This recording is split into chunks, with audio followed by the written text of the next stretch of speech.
All right. Well, it is 2 o'clock on the nose, so we're going to get started. My name is Mindemann. Let me move over here. My name is Mindemann. I am the Instructional Design and Technology Specialist in the Teaching, Learning, and Professional Education Center. Here at Chadron State College. And this is... I'm Kennell, and I'm here today in my capacity as Disability Services Coordinator. Yes. If we can ask everybody on Zoom to mute unless you are answering one of our questions, we'd appreciate that greatly. We will have space for questions at the end, but if you're on Zoom and you have a question, just type it in the chat and we will get to it. And we'll also have the ability to give us some feedback today on our slideshow. So we're also going to hear a little bit today from Mr. John Hansen, who is the Dean of Students, because there will be part of our presentation that involves him. Yes. Do you mind shutting the door for us, Caitlin? Thank you.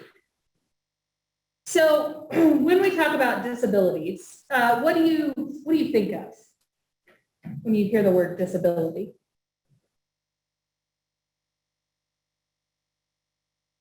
Struggle. Struggle. What else? Anything physical or mental that keeps them from learning in the same way as the average person. Yeah, Nate?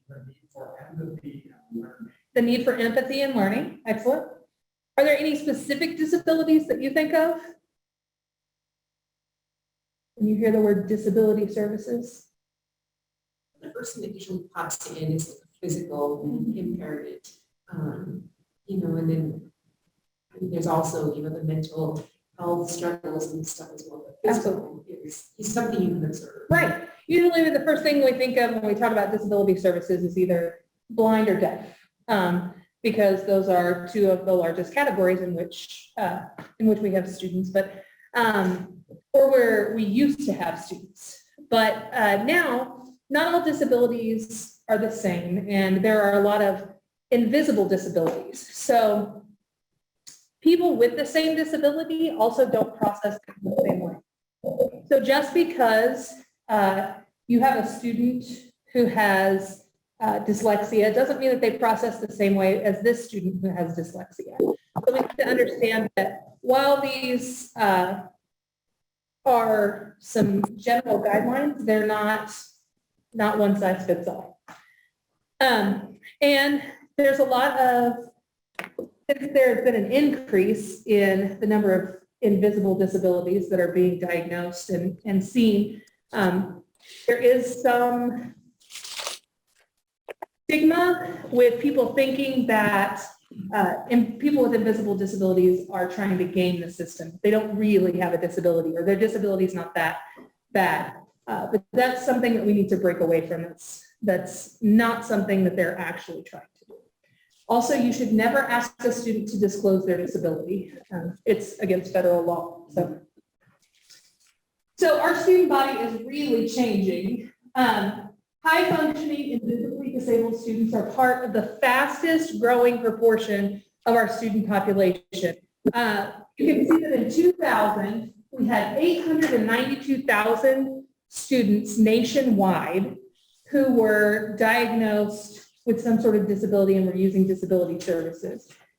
In 2019, that number was 3,755,000. It's a huge jump in less than 20 years. A lot of it has to do with a push towards understanding mental health. It also has to do with students becoming more comfortable with disclosing those disabilities and with faculty being able to work with them.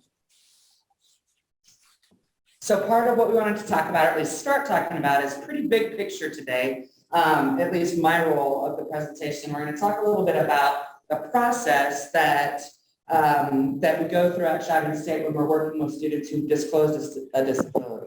Tish mentioned that we can't ask. When a student applies to be a student at Chadron State College, we cannot ask if they have a disability. So there's a pretty big difference. And you as students should understand that disability services in high school compared to disability services in college are approached very differently. In high school or public school K through 12, it's the school's responsibility to identify it, diagnose it, and guarantee an outcome that the student graduates from high school. In college, it's really kind of a 180 on that. So we can't ask a student if they have a disability. The student is required to advocate for themselves and self-disclose. And we don't guarantee an outcome, but we guarantee the same access to information or coursework, the same access to an education.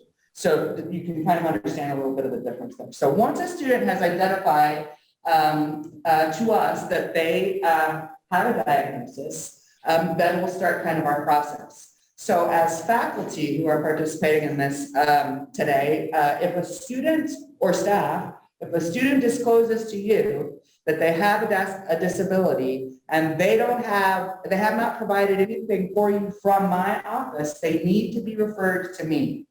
We should not be accommodating students without the proper process in place. It's kind of a bad thing to do. So once a student has disclosed and then meets with me, I will request specific documentation from that student that will support their request for accommodations. I don't necessarily need a diagnosis, but I need clinical documentation. All right, so the clinician, mental health care provider, family physician, psychologist, whatever, can provide for me what the student's limitations are. And that's what the kind of information that I will then use to provide academic accommodations. So sometimes it comes from a doctor or psychologist. Sometimes it's a student's Section 504 plan, which is a plan that a student puts together with Americans with Disabilities Act, or as an IEP, an individual educational plan that is developed in public schools. And that's in participation with a school psychologist and so forth. So once I have the documentation I need, I will work directly with the student to discuss what kinds of accommodations they believe will be the most helpful for them. And as long as it's something reasonable for us to provide, then that's what we will put in place. Also understand that we can be flexible with accommodations as far as the memo, changing the memo. If a student starts out with this set of accommodations, like extra time for tests, alternative location for tests, and find that they need more, they just need to contact me, and as long as it's a reasonable accommodation, we will adjust their academic accommodations memo. Right, so that's a flexible document. But many of you, especially faculty, have seen things like extra time for tests, alternative location for tests, the ability to record a lecture, or access to a lecture note or outline or PowerPoint or something like that. We'll talk more about proctor tests in a minute. One of the things that we're talking about a lot lately, go ahead, John, and in just a second, is COVID and disability services, and how do the two, how are they different? How do they come together? And so you are on. Thanks, Deena. Yeah. Everybody, welcome. Glad to be here with you today. First of all, we'll start with, COVID doesn't start out as a disability, but it can turn into one. Okay, so if a student is sick, right now, since we started with COVID 18 months ago and responding to it on campus, anyone who's not feeling well needs to report to the COVID report form, report to the nurse. The nurse will do triage and sort through, is this flu, is this strep, is this upset stomach, or is this COVID by testing? Okay, if a student tests positive for COVID or is identified through their contacts, if they're close contact, then they receive notification from me and to the faculty and certain staff members that student is excused from class until such time as they're cleared through the nurse to return to class, the dorms, the rest of campus. It doesn't mean they can't continue to participate either remotely or by doing work remotely in some way. Many students can keep up with their coursework throughout the course of COVID, whether that's that they have it or they're just sitting there waiting to be cleared. Now we've reduced that time now. Okay, CDC reduced the time from 10 days of quarantine down to 5 days from onset of symptoms or from last contact with a positive person, depending on symptoms, depending on all these things. So we will continue to do that. Okay? Once a student has been in quarantine or isolation for 2 weeks, we're not making progress, or they have lingering effects that are keeping them from from re-engaging, that's when I turn it over to Disability Services, okay, with Deena. And it's not any different with other illnesses. If a student has an illness or an injury of some type that is going to keep them out of class for less than 2 weeks, then I'm going to work with them on that and with the faculty and the deans. When we cross that 2-week threshold, I'll give you an example. Student has complete knee reconstructive surgery and is going to be immobile for a month. That would get turned over to Deena once we determine that that's the case from the doctor, all right, with the student. It's turned over to Deena, and that would then become a temporary disability services accommodation. And we'll talk a little bit more about those. It's not just an excuse from John Hanson, because I've confirmed that we have a situation where a student does need to be excused from class. I hope that makes sense. I may also do that for a planned surgical operation. I may also do that for a student who's hospitalized for various reasons. And I will give enough information within that letter to let the faculty know what's going on, but not so much as to disclose specific details of that student's information. Okay. Now, the last thing would be in that is, I've gotten a lot of these lately. If a student's going to miss one class because they have a follow-up doctor's appointment, that isn't something that John Hanson needs to excuse. That's something a faculty member can excuse on their own. If a faculty member feels that it's not legitimate, or that, hey, this doesn't seem right to me, I'm glad to run that to ground and validate it, verify it, let the faculty know that this is all above board, and that we need to excuse the student or give them time to make up whatever work they were going to miss during that period of time. Anything else that we need to cover? All right. Thank you so much. So John segued for us a little bit into temporary accommodations and gave some examples, a couple of other examples of a temporary accommodation. We're seeing, of course, sometimes with athletes in particular, concussion accommodations, and that documentation comes to me from the athletic training departments. Clearly things like chemotherapy or physical therapy. I was noting that I think last spring, a year ago right now, we seem to have a severe outbreak of broken knees, ankles, joints, something like that. I've never in the time I've been doing this had as many requests at one time for the same thing. And that request was those students wanted to be able to park in commuter parking lots close to the buildings they had class in so that they could drive to class. Makes perfect and total sense. So that's another example of a temporary accommodation. Deena? Yes? On concussions, do you jump in right as soon as they have a concussion, or do you wait until I say, hey, this is not progressing as normal?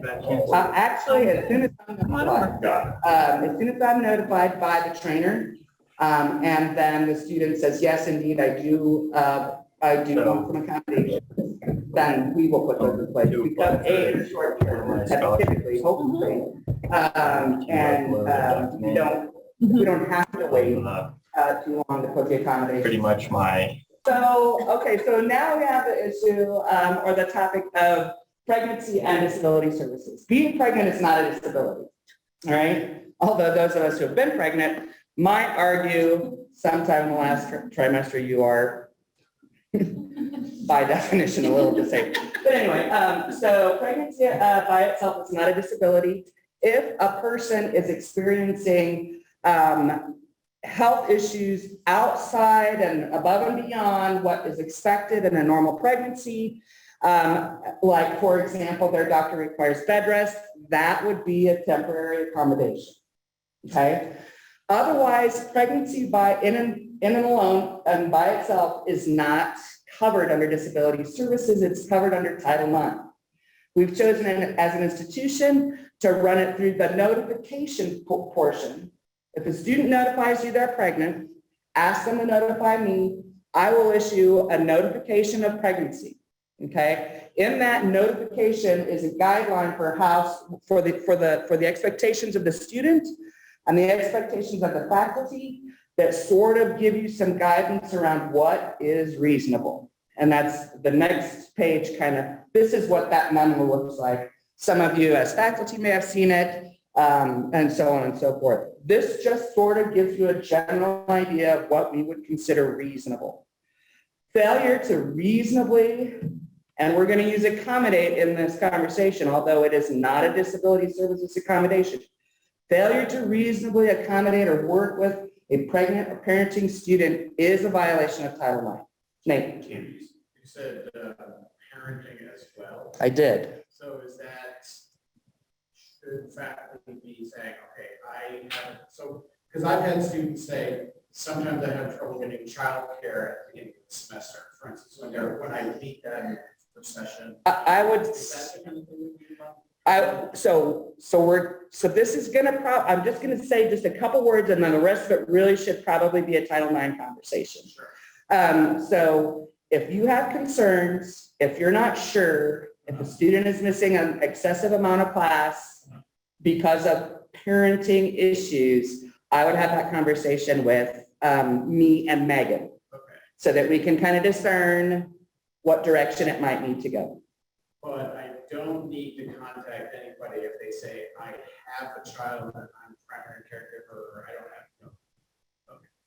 I wouldn't think that would be necessary. Right. I feel like there was something else I was gonna say. Oh, every 2 weeks, there's a student affairs officers or student affairs professionals meeting with all 3 colleges and the system office once a month. Just, they're so much fun. I thought they were every 2 weeks. And one topic that we will be discussing further, Nate, is postnatal requests for accommodations through Title IX, not through disability services. Yes, because like as a teacher, I felt really strongly about how that some students face a lot of disadvantages and challenges and barriers to education because they're primary child caregivers. Mm-hmm. So Yep, I'm glad that it's being addressed. certainly is. Deena, can I just give an example? For sure. So an example of something that we would want to get out in front of would be a student has a complications with birth, okay? And maybe the mother is fine after a couple of days, the complications with the baby, okay? And then the baby needs to be in Denver for the first 2 or 3 weeks, okay?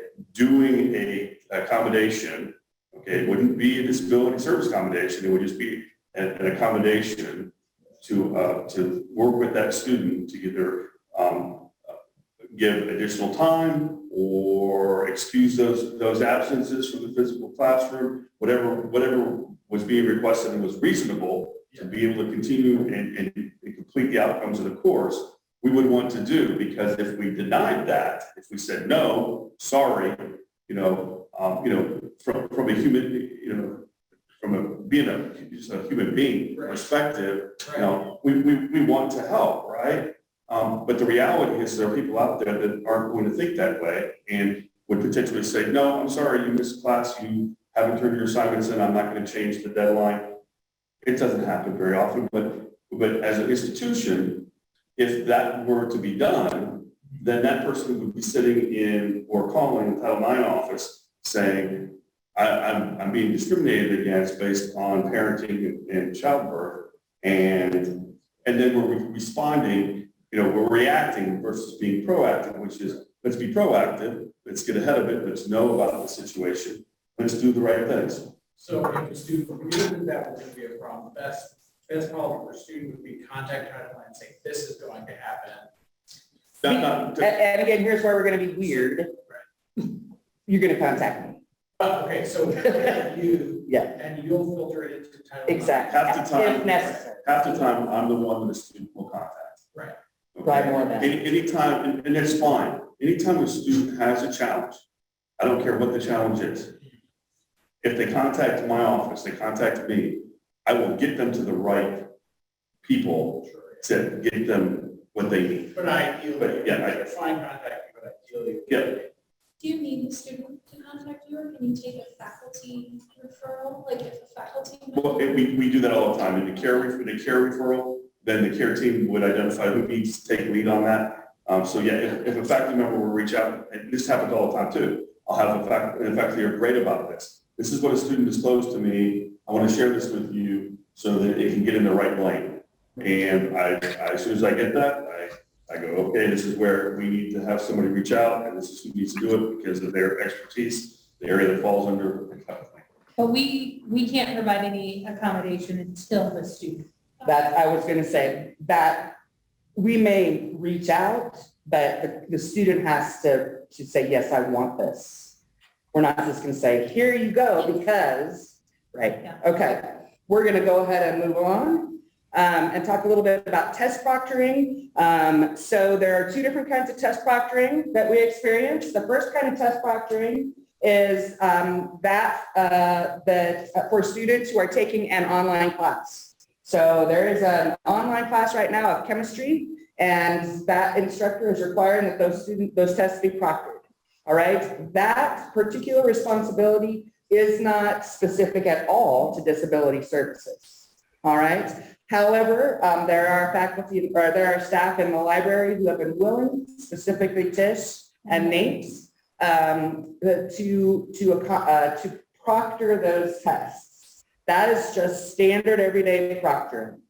An accommodated test proctoring would go through me. And by accommodated, I mean those students whose accommodations suggest that they need extra time and maybe an alternative location. In the library, we have a private room we can put white noise in there. It's sound barrier proof. It's completely quiet. It's a great place for students who need a very focused space to do their testing. It doesn't mean the student has to have that test proctored in that location. If you as a faculty member or if you as a student are perfectly comfortable and can do the accommodations in the classroom, in your office, in another room in your building, that's fine. In the event that that can't happen, then they would schedule through me. Does that make sense? Okay. If you are asked as a faculty member to allow an accommodated test proctor for a student, and it works out such that they are going to work through me to do that, I would need to verify with you the appointment, or you would want to know that the student is scheduled to take the test. I need the test. I need any other instructions. The student's allowed a half sheet of notes, the student's allowed a calculator, the student's allowed their book or not. If there's a need for a Scantron and so on and so forth, that information would need to come from you as the instructor. I'd need to know what the normal time for the test is so that I know how to calculate time and a half. And certainly I'd like to know how you'd like that test returned. Sometimes faculty are okay if I scan it and return it, interoffice mail it. Sometimes they prefer I just walk it over, and that's all fine. Now, and again, I think I told you that we were going to do a pretty big picture overview, and I'm not going to spend a lot of time on this. It's a pretty popular conversation, and we can have an entire separate conversation around this issue at another time if you'd like, because I want to make sure Tish has time to address her information. But the question about animals on campus comes up all the time. And I happen to this fall, no, this is not spring, this spring, send out an all-campus email that said, remember, there's a service animal and a support animal. And if it's a service animal, these are the questions you can ask and so on. This slide is pretty specific to that. So when we talk about an animal in the classroom, and that animal would be only a dog, or in an extremely rare occasion, a miniature horse. And a miniature horse is allowed because there are cultures who find dogs offensive. and a miniature horse can be trained appropriately. So those are the only two animals that you would see. And when we say, if it's very apparently a service dog, you do not ask any questions. When I say very apparently a service dog, understand that service animals are highly trained, extremely well-behaved animals. All right, they aren't social. Okay, and in many cases, it's suggested that you don't approach a service animal. You want to pet the dog or whatever because they're working, and so it will be very apparently a service animal. Note that a vest saying service dog can be purchased online. That does not make the animal a service dog. Okay, if it's not obviously a service dog, and so here's an example. We do, in some circumstances, we haven't asked if we would allow a service dog in training. That requires some significant research on my part to understand what that means. And if that's vetted, right? But it may not be quite as trained. You can ask two questions. Is this animal required because of a disability? If the answer is no, then the animal can be removed, or you can request that the animal be removed. If the answer is yes, then you can ask what specific task the animal is trained to perform, because it has to be a specific task. For example, a specific task would be that a dog would be able to sense in a diabetic if a blood sugar situation was happening with that student. Okay, that's a really relevant example. Then we talked about if it's not a dog or a horse, it's not a service animal. But also, we need to realize that not all breeds, like, there's not a specific breed that is a service animal. So just because somebody brings in their teacup chihuahua does not mean that it's not a service animal. It definitely could be, but again, you can ask those specific questions, but only those two questions. Great. Questions about that? And then they report to who? If it's a service animal? Well, if they answer no, and it's not, then they. Well, then the faculty member or whatever other staff member has the right to say this animal needs to be removed. It's not. And if that doesn't happen, then we can talk about more aggressive things like calling you, or even frighteningly more aggressive, like if we had to call security. Would hate to imagine that we'd ever have to do anything like that, but. And then if the response or what the service animal, what task it performs, they should just then send that to you? A service animal does not need to be registered quote unquote with anyone. So as long as they say this is the task, then they go by their. We do have the ability to say, I mean, if the animal is a disruption or a distraction in a classroom, I would suspect it's not very apparently a service animal. And that would be something that we wouldn't need to address. And yes, let's start with me on that. That's what I was thinking. Right. Thanks, Deena. Nate. So I'm assuming same answer if he has a legitimate or sort of apparently legitimate service animal, and there's another student in the class who's like super afraid of dogs or something. We would have to work. The question was, what Oh, I'm happens? sorry. They can't hear from the back. I wondered. Yeah, the question was, what if you have somebody who has a very apparent service animal and then another student in your class who is either severely allergic or scared of said dog? And that would be something we would work on a case-by-case basis. But yeah, we would have to make we would hope to be able to make some arrangements to accommodate both students. The first step would be contacting. Me. Me. That's what I was trying to make sure everybody understood. All right, now we're tishing. Yes, so we know that not all students want to disclose their disabilities. That doesn't mean that we can't design our courses to help those students, even if they don't disclose. So that's what universal design is all about. Whether you know it or not, there are unseen advantages in higher education. They were typically created for privileged students who could learn by sitting passively and listening. but that's not how our brains work. Our brains learn best when they are in danger, moving quickly, and outside. Now, you cannot chase your students around outside to teach them, but we can replicate some of those things, especially by having more engaging learning that's happening. So, which would you rather do? Make a peanut butter chocolate cake for a big event and then find out that 2 people in attendance are allergic to peanuts and you have to make the cake all over again? Or make a gluten-free vegan chocolate cake with vanilla icing and not have to make another cake? B? Yeah, so now I watch a lot of baking shows and you can make a very delicious gluten-free vegan chocolate cake. So you can still make your classes very interesting and engaging, but still make them accessible to students. So there's a couple of rules of thumb for ADA compliance. Everything that you see should be capable of being heard. Everything you can hear should be capable of being seen. And every element should maximize clarity and minimize distraction or confusion. And that's for all students, but especially for our ADA students. When you're talking about making slideshows, which a lot of us do, and a lot of you have seen many, many slideshows, we want to make sure that we pay attention to ADA text design. Students who have language processing disabilities, which fall under the umbrella of dyslexia, but there are many.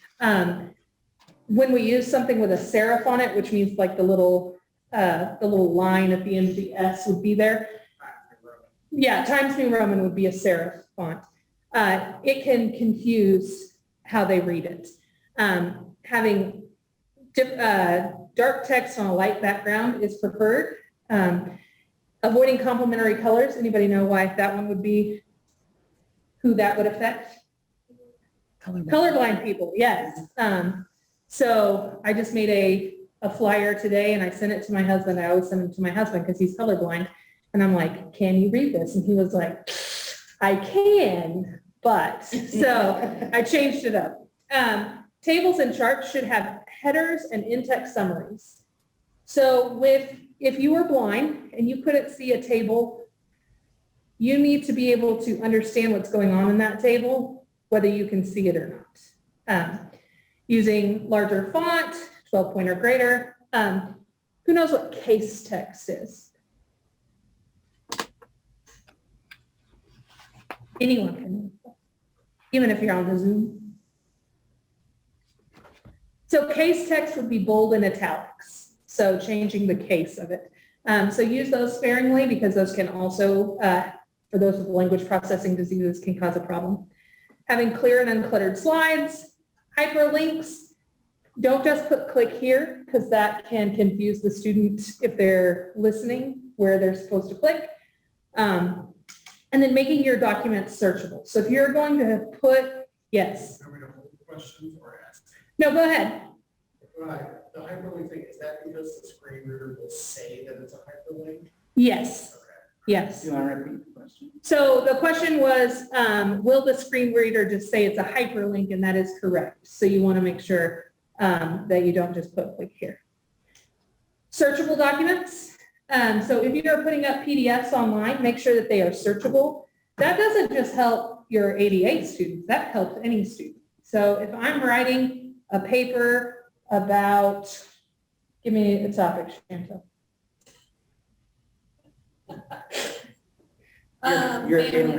Families.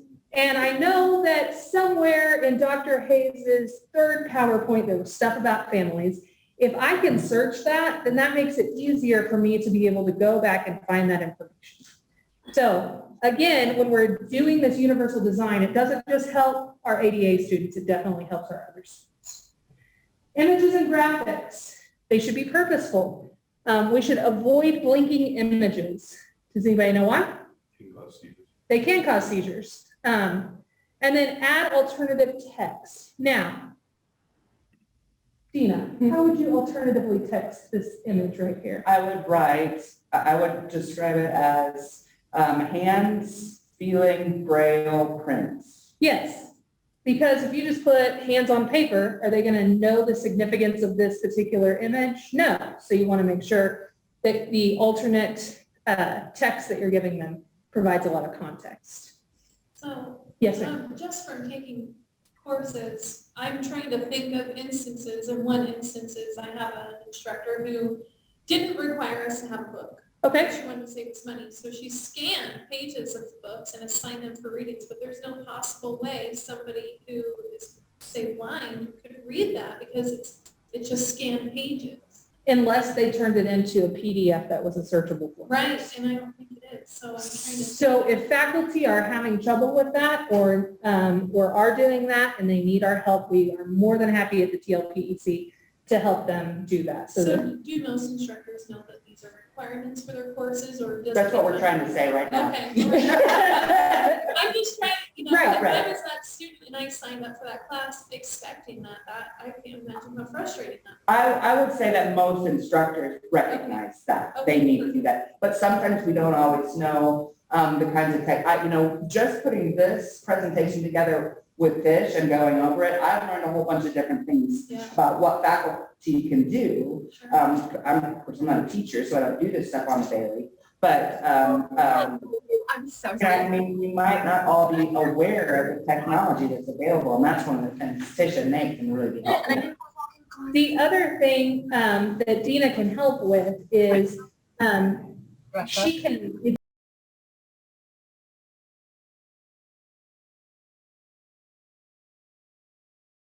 Okay, so multimedia, minimal background noise for our students who are hard of hearing, and even for our students who are easily distracted.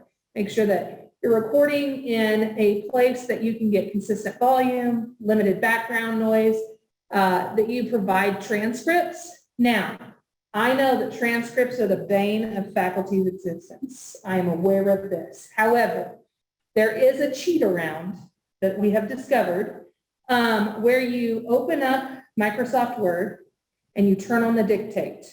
And then you turn on the video in the same computer and it will dictate onto the Microsoft Word document.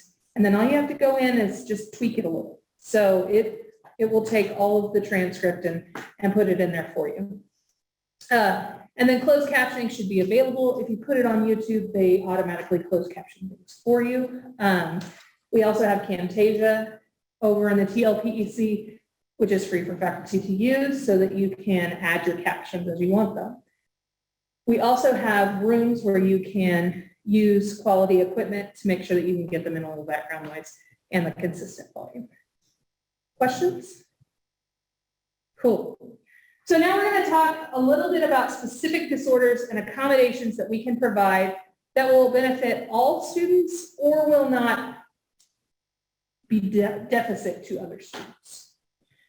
So dyslexia. Dyslexia is a broad category of language processing disorders. The connection between the language processing part of the brain and the auditory don't match up, or sometimes with the optical nerve don't match up. And so their brain has to find a workaround. So imagine if you were going to go to the bean broker, but Main Street was shut down, okay? You're going to have to find an alternative route to get there. It's going to take a little bit longer. So that's why our students who have dyslexia should be provided with multiple ways for the student to understand the idea. Providing them with short bulleted lists is important. That extra white space in between helps them to be able to read better. Providing them class notes or recording your lectures or providing them your slideshows helps them be able to reprocess it so that they can continue to make those connections. There is such a thing as a dyslexia font, and you can use that dyslexia font. It makes P's and D's and Q's and B's all look a little bit different, and it weights different parts of the font so that it's easy to discern. If you do not want to put your stuff into dyslexia font and you know that you have a student who is dyslexic, you can provide them with that link and they can translate everything into the dyslexia font, which makes it easier for them. Questions about that? Yes. Can they faculty come to us get shown how to do that? Yes, so Nate asked, can faculty come to us and be shown how to use the dyslexia fonts and other resources? And yes, absolutely. Nate and I would be more than happy to help you with that. Yes, ma'am. Would it make sense then to always use the dyslexia font, because college kids don't always reveal, so that if you just did it for everyone, then you would be reaching kids who don't speak up? Absolutely. So Dr. Hayes asked, would it just be better to use dyslexia font for everything? Because our students don't reveal often when they have dyslexia, and the answer is yes. It's not going to hurt a student who isn't dyslexic.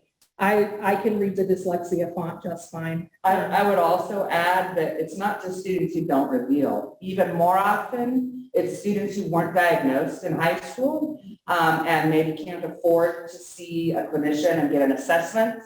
They know something's wrong, but they don't have the healthcare support that they need to get the diagnosis. Without a diagnosis, I can't provide a true accommodation. So yeah, it's Tish's example of, wouldn't you rather make a cake that everybody can eat than just find out everybody but you could eat it? So yeah, absolutely. That's, that's exactly spot on what we're hoping for people to understand. Yes. And so those previous accommodations that we talked about, I shouldn't say accommodations, those things that you can do, you can build into your universal design, will help, because the bulleted list again allows for the white space. Specific information is communicated more clearly when you provide multiple ways for them to be able to access that information. The next is anxiety disorders. So this is one that has recently become more prevalent in that there's becoming less stigma attached to it. It includes generalized anxiety disorder, obsessive compulsive, and then PTSD, but there's also others. PTSD is one that we need to focus on specifically on this campus, because we do have the ROTC and the members of the military who do use our campus, so keeping that in mind as well. So it's a disorder characterized by extreme distress. We're not talking about you get nervous before you take a test. This is a generalized long-term distress that affects your day-to-day life, okay? And it also cannot be due to substance abuse or another mental illness like schizophrenia or something like that. Usually they are comorbid together, and comorbidity means they just occur together. Dyslexia also happens to have a lot of comorbidities as well. So how do we help our students? Well, don't let all of your students' grades rest on a few assignments. If you only have 4 assignments in your class, that is going to ramp up anxiety for every one of your students, not just your students who have generalized anxiety disorder, but if they do have an anxiety disorder, it can lead to a meltdown. And we want to avoid that for our students. And then include low stakes opportunities for success, meaning something that's worth just 5 points that they get that builds that confidence. Because a lot of times students who have an anxiety disorder also have a self-confidence disorder or a self-confidence problem. And we want to make sure that we're helping build that self-confidence in their own skills. So again, reduces anxiety, promotes self-confidence. Autism spectrum disorder. It is called autism spectrum disorder because there is a wide spectrum of people on this scale, from nonverbal all the way to high functioning. So they have challenges with social communication, difficulty with relationships, the inability to read body language. So if you're staring at them, like giving them the eye, the mom face, they don't get that. Like that's, so they have repeating behaviors sometimes, and they can even have a hypersensitivity to climate and textures and noise. So making sure that if they do disclose, and you do find out that they have a disorder like that, that your classroom stays relatively calm and predictable. I was the professor who didn't care how loud it got in my class because we were usually up doing stuff, but I also didn't have an autistic student. So I would have changed my my classroom structure had I found out that I had one. So provide structure that moves in a logical direction. A lot of times people with autism spectrum disorder, things need to be logical for them. But it also helps our regular students if we move in a logical order. Be very explicit in your instructions. So there's a lot of times where we have something in our head and we know what we mean, but maybe we don't write out something that's explicit for them. So making sure that we do that will help all students. And then provide reminders for due dates and other important information. They may seem obsessive about some things, but they can get lost on dates. They find spontaneity to be very overwhelming, and they can lose focus if something's not interesting, so therefore they can lose track of due dates. So sending out reminders weekly saying, hey, don't forget, Sunday at 11:59. I always used remind, and you can preload those messages. Mine always just said, hey, don't forget your assignments due Sunday at 11:59, and then it would just send off every Sunday or every Friday. Yes. What? It's just one of the. Oh, yes, you can also set up announcements in Sakai, but if they opt out, then they won't get them. So, right, if you set it to high importance, yes. So, attention deficit hyperactivity disorder is the last one that we're going to talk about today. It's a neurodivergent disorder that manifests itself in lack of attention, disorganization. They become hyper-focused on single events. It has a high comorbidity with other disorders, with autism, with dyslexia, with a bunch of different things. So being aware that you will find lots of times that they will be diagnosed together. So if we're just making our courses for everybody, then that can help. Because if I had an autistic student, but I didn't know that they were also ADHD, and I didn't provide some of these things, then that could lead to them not being able to have the best experience.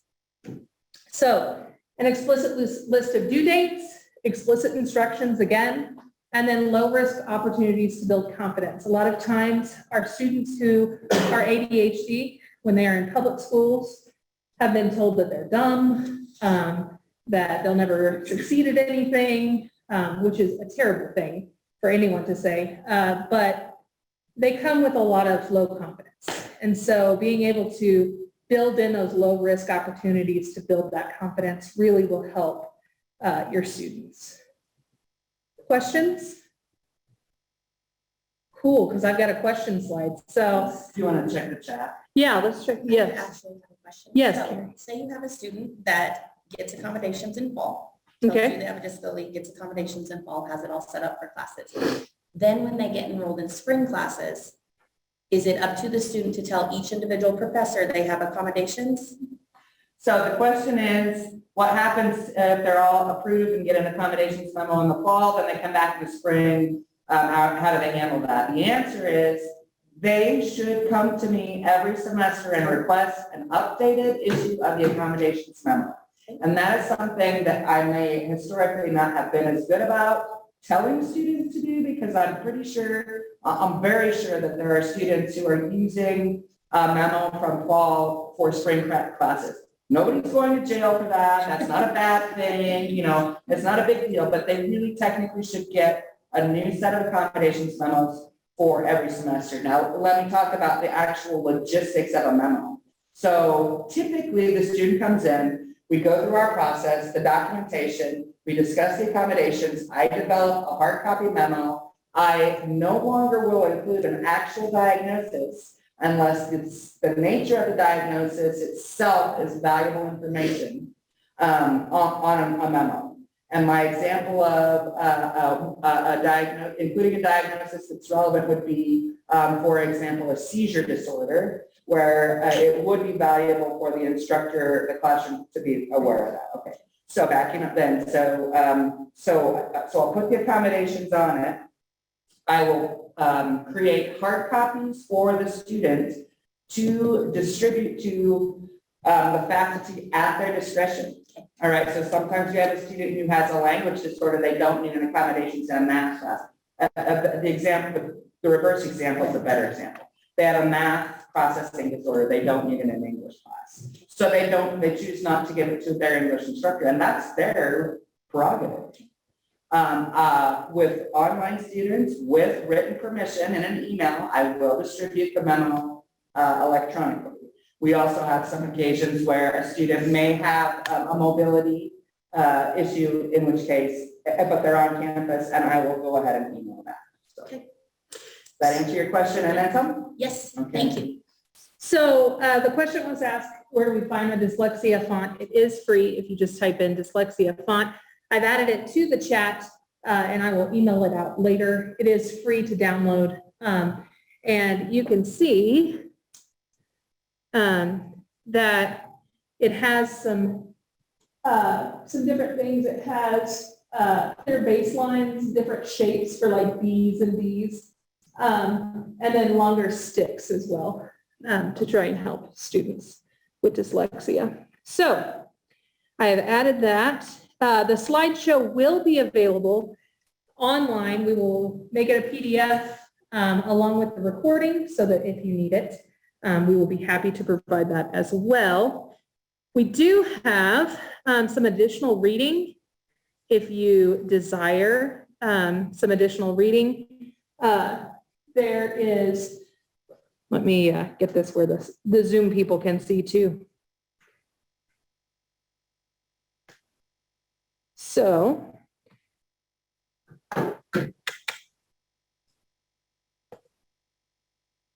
these books are available at the library, supporting college and university students with invisible disabilities. That's where most of our information came from today.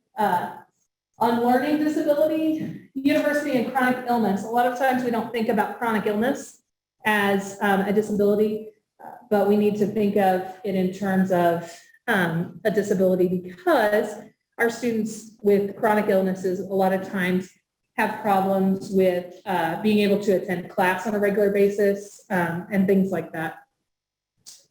And then on the website, Nate was so generous as to generate a list of journal articles about teaching and universal design and disabilities within each specific discipline. And so we put that up under disability. Yes. Sort of broken down by program. Yeah, it's broken down by program. So let's see here. These are our references. Those statistics came from the National Center for Education Statistics. We are also having an exit survey. So those of you who are on Zoom, if you want to scan that QR code, we would appreciate it. Nate is coming around to you guys in the room with a shorter survey, but it also has the QR code so you can give us more detailed feedback. Based on the number of people that responded to this presentation, it's become quite obvious to me that you all are looking for this kind of information, and we really want to be able to provide it. So your feedback will be really helpful in that regard, and we will plan to get you more information, as we see what you're looking for. So please let us know what you want. And if anybody has any questions in the chat, please let us know. We are more than happy to provide you with that information. So if a student comes to us as a freshman with a previous IEP at their high school, we can use that. I will use that, You can yes. use it. That question was, if a student brings in a copy of their IEP from high school, can we use that? And the answer is yes, I will use an IEP for documentation. But they may not get the same accommodations that they got in high Correct, school yeah. because they're not.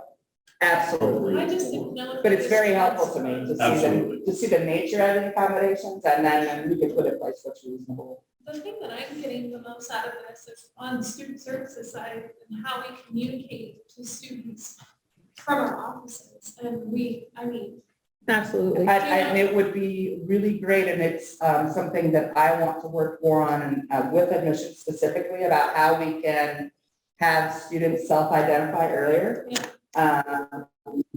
Not that, I just always just a good idea. but taking like the general things that benefit all students. Not Right. I mean, we don't, to my knowledge, I mean, you don't use a specific font. Sometimes I think we're too wordy. It's gotta be difficult to understand. Right. Sending out deadlines and stuff to students is super important, and I feel like we can do a better job on that because For sure, because you have a perspective not only of being in the Yeah. campus, but also being a student.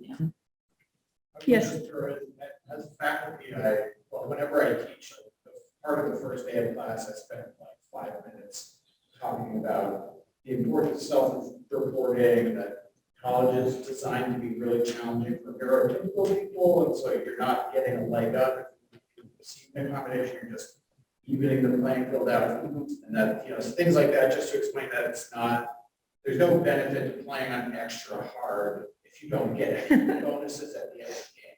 Yeah, So Nate. just to try to destigmatize the taking of it, because we have a lot of students that are very focused on not receiving any kind of special treatment. They worry about that, so. Right. I think it's part of the. So Nate's talking about how he makes a point during the first day of class of reviewing the value of using accommodations if you qualify for them and normalizing it basically for students. And I think that's great strategy. Thanks. Too many say like, oh, I didn't want any special.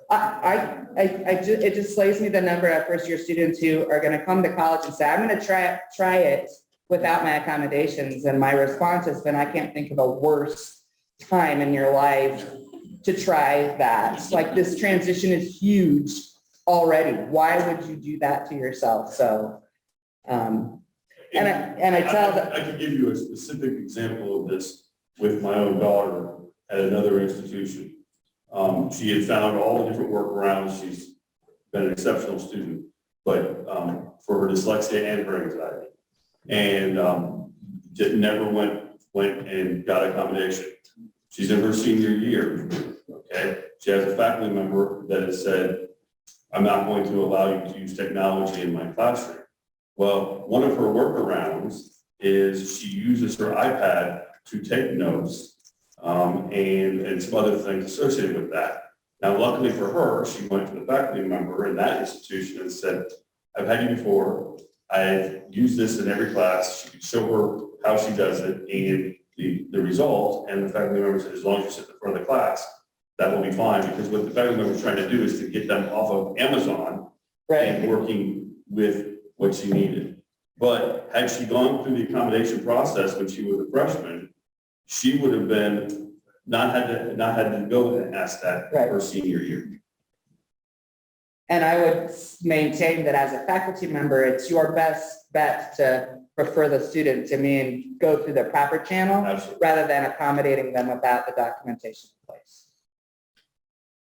All right. Well, we appreciate everybody being here. If you filled out your little piece of paper, just hand it to Caitlin in the back. And if you ever are in question about any of this, call or email. Yeah. Because we want to be able to answer those questions as they come up, and every case is different, or every instance is different. So don't ever hesitate to ask. Yeah. Thank you for coming. Yep. Thank you.